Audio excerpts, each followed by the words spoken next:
कर पहला अक्षर अधूरा बा। आवो बाबू प्रीति आवो। नजरिए ने नजरिए को सुनिए, नजर ने नजर को कुछ इस कदर देखा, नजर ने नजर को कुछ इस कदर देखा कि नजर को नजर की नजर लग गई। एगो बड़ा सुंदर शेर याद आओ तो भैया दे दे दो, एक सर दे दो। शेर के गौर से सुनिए, शेर सुनिए।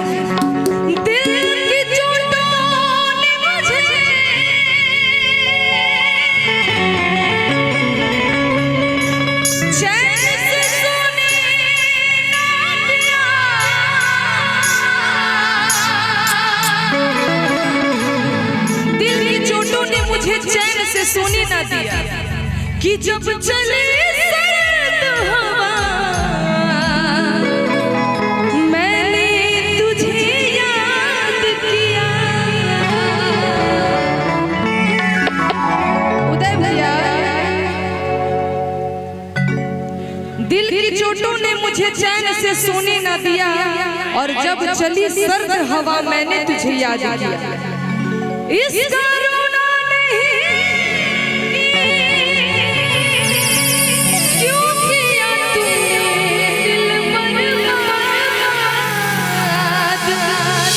हमेशा लड़कियां ही बेवफा नहीं होती है, कुछ तो कमी आप में भी होगी। ताली एक हाथ से नहीं बजती, कुछ तो ताली आपने ही बजाई होगी। इसका रोना नहीं क्यों किया तुमने दिल बर्बाद,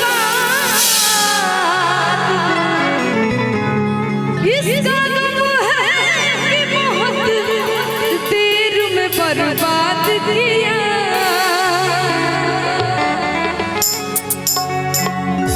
एगो बड़ा सुंदर लाइन हमरा याद आई है कि हमको किसके गम ने मारा, ये कहानी फिर सही और किसने तोड़ा दिल हमारा, ये कहानी फिर सही। हमको किसके गम ने मारा, ये कहानी फिर सही। लेकिन लड़कियां कह दिया कि तू हमरा के कह तरह कि हम बेवफा बनी, लेकिन उस दिन भुला गईला जब हमरा के छोड़ के तहार मातारी दूसर कन्या ले आवे खातिर अगुआ ढूंढे लगली है। आ तब हम उहे लड़कियां रही जे तहरा खातिर इंतजार करत रही ओही जगह हवा पर। उ लड़कियां कहतिया कि तुम मेरे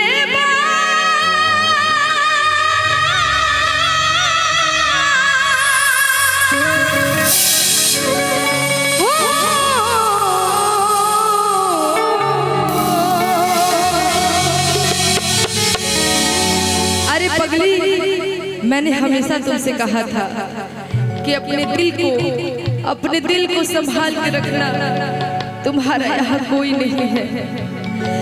कि तुम मेरे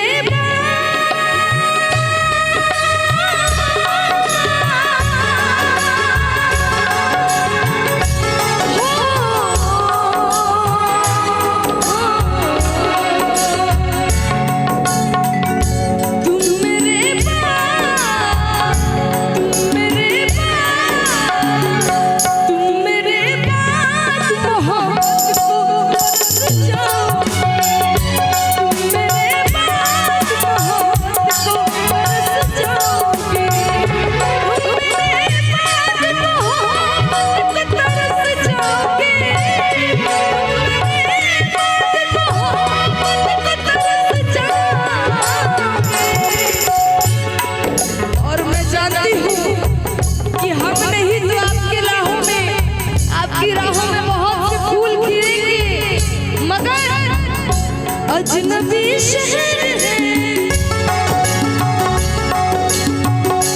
अजनबी शहर है, चाहत को तरस जाओ। मेरे बात को तरस जाओ।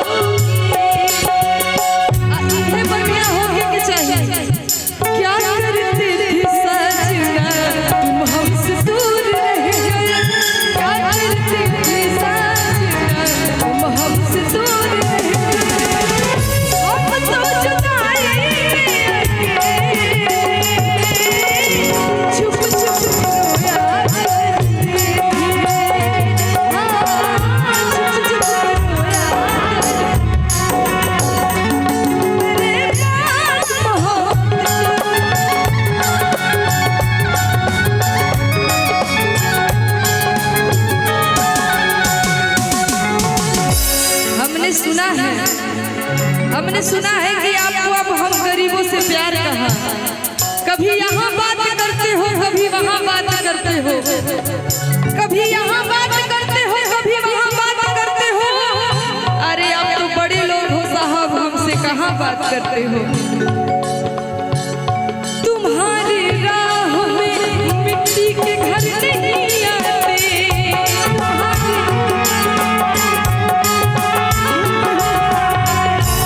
इसलिए तो तुम्हें हम नजर नहीं आते।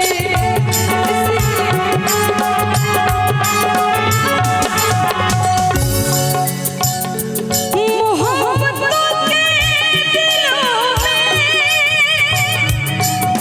यही खराबी है, ये रूठ जाए तो फिर लौट कर नहीं आते।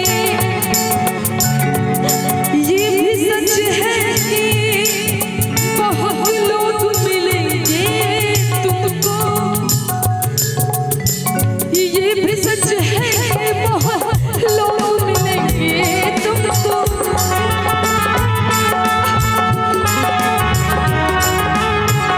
ये भी सच है कि बहुत लोग मिलेंगे तुमको।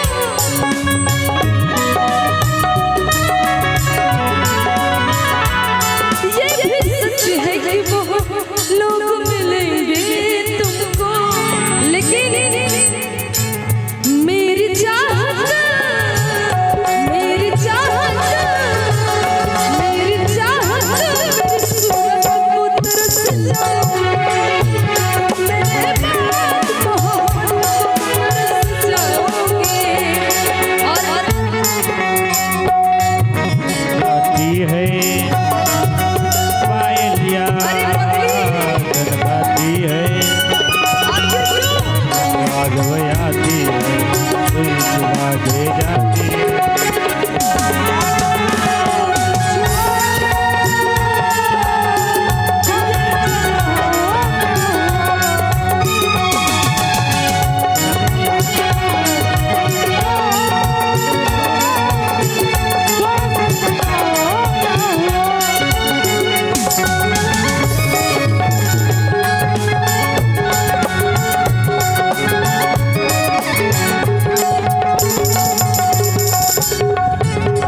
और मैं इतना जरूर जानती हूँ कि हमार प्यार में अभी कमी नहीं है। हम जानता नहीं क्या बात है? बेदर्दा दर्द दिले उहे नूती दवाई हो, बेदर्दा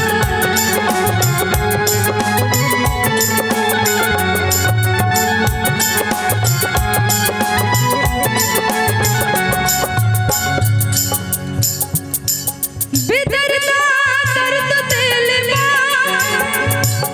उहे नूती दवाई हो, बेदर्दा दर्द दिले उहे नूती दवाई हो।